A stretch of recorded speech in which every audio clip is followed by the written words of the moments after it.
Leonida, të përshëndes, ka një rënje besoj të punës, nëse mund të themi kështu të tregut imobiliar në qytetin e Durrësit, apo ja? Po, në fakt, Fabiola,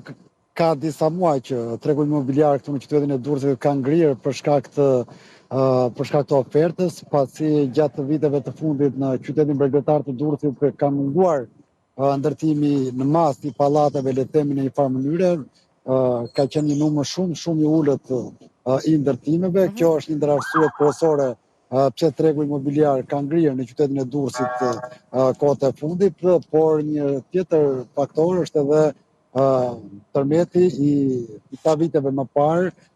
i cili la pasoja shumë të rënda në qytetin mbretërar dhe shumica e ndërtuesve nuk u morën me ndërtime të reja, por u morën me riparimet e pallateve të cilat u dëmtuan si pasojë e tërmetit të asaj kohe, por gjithashtu edhe lejet e ndërtimit kanë qenë me pakisë në qytetin mbretërar të Durrësit për gjatë viteve të fundit, dhe kjo nuk i ka dhënë mundësi, le të themi, agjencive imobiliare që të kenë oferta për klientët e tyre, të cilët për hir të së vërtetës ka qenë të shumtë, jo vetëm shqiptar, por edhe shtetas të huaj janë të shumtë ata të cilët kërkojnë që të blejnë pasuri të paluajtshme në qytetin mbretërar të Durrësit, pasi dihet është një qytet me potencial të madh. Tashmë qyteti i Durrësit është çështje kohe që të bëhet me 2 porte të mirëfillta,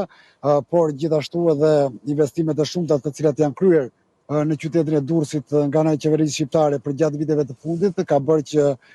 qyteti i Durrësit jetë një ndër qytetet kryesore pas kryeqytetit për fuqi vlerëse, le të themi, por nga ana tjetër mungon oferta, Fabiola, pasi siç e thamë edhe pak më parë, kanë qenë të pakta ndërtimet të cilat janë. Ti ke marrë në intervistë, Leonida, edhe një agent imobiliar apo jo, i cili e tregon shumë qartë se çfarë po ndodh me këtë treg. E ndjekim në këto momente. E ndjekim. Durrësi vazhdon të jetë një treg apo një qytet tërheqës për investitorët. Si shqiptar ashtu edhe të huaj, dihet që kërkesat më të larta gjithmonë varojnë të jenë sa më afër detit, pra po flasim sidomos tashmë për ndërtimet e reja dhe cilësore që po bëhen, pa lënë masdore absolutisht edhe zonën e Volgës, e cila ka një kërkesë shumë të lartë, qendrën e Durrësit dhe bregun e detit. Këto vazhdojnë të jenë dhe zonat me kërkesën më të lartë.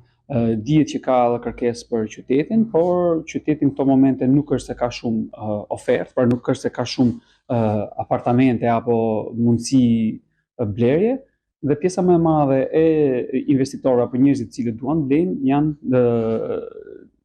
po themi fokusuar apo shkojnë blejnë nga ura e Dajlanit, themi deri në Qerret, sidomos në zonën e Golemit, Malit Tropit edhe Qerretit, ku janë dhe rezidencat e reja apo pallatet e reja të cilat po bëhen. Mirë, Leonida, të falenderoj për këtë raportim të drejtë për drejtë. Faleminderit.